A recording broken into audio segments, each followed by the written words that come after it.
Les baleines franches australes remontent de l'Antarctique et c'est un spectacle exceptionnel pour ceux qui ont la chance de les observer.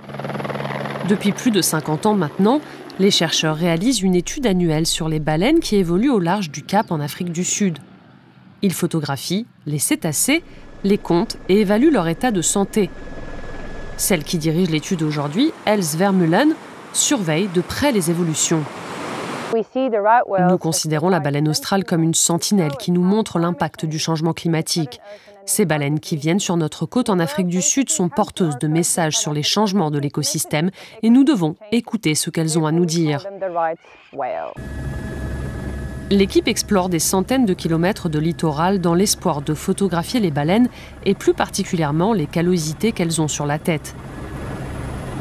Ces plaques de peau de couleur blanche abritent en réalité des colonies de poux de mer. La répartition des callosités est propre à chaque baleine. Un modèle numérique permet de les analyser afin d'identifier les différents individus. Mais ces images ne sont pas toujours faciles à capturer. Nous devons nous trouver juste au-dessus des baleines. Il nous faut une prise de vue à l'aplomb du haut de leur crâne pour pouvoir identifier clairement le schéma de répartition des callosités. Il ne doit pas y avoir de vagues au-dessus de leur tête à ce moment-là. Et ce n'est pas évident quand vous êtes dans un hélicoptère en mouvement et secoué par le vent. À moins de 150 km de la ville du Cap, les eaux peu profondes de Walker Bay fourmillent de vie.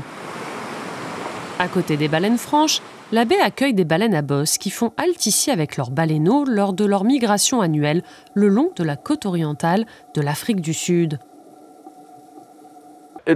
C'est super important d'avoir des sanctuaires comme celui-ci, parce que ces baleines dépensent beaucoup d'énergie à rejoindre l'Afrique du Sud depuis l'Antarctique, à mettre bas, à produire du lait pour leurs bébés, afin qu'ils prennent de force pour pouvoir retourner dans l'Antarctique. Et si cet endroit où elles se reposent est protégé, alors ils n'ont pas besoin encore plus d'énergie pour éviter les gens autour d'elles.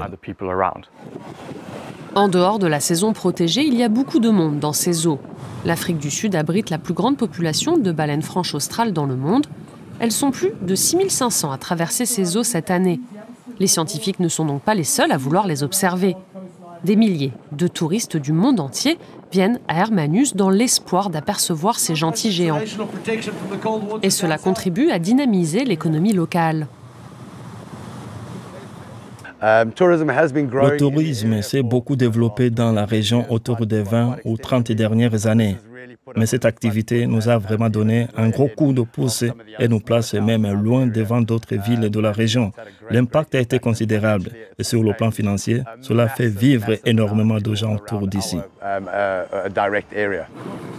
Le nombre de baleines est reparti à la hausse depuis 1976, année où la chasse commerciale à la baleine a été interdite dans l'hémisphère sud. Mais selon les chercheurs, la population mondiale représente à peine 20% de ce qu'elle était avant l'ère de la pêche industrielle. Et si les harpons et les navires baleiniers appartiennent désormais au passé, l'étude menée sur plusieurs décennies indique que les baleines encourent un nouveau danger. Les zones d'alimentation de la population de baleines australes se trouvent au sud du pays, dans l'océan. Or, nous constatons un rétrécissement de la glace de mer, ce qui réduit la capacité de reproduction du krill, la première source d'alimentation des baleines. Cela nous montre l'importance cruciale du suivi à long terme pour connaître l'évolution des populations de baleines, mais aussi les changements au niveau des conditions environnementales. Dans cet écosystème fragile, les changements qui s'opèrent à des milliers de kilomètres sont d'une importance vitale pour les baleines et pour les gens qui vivent ici.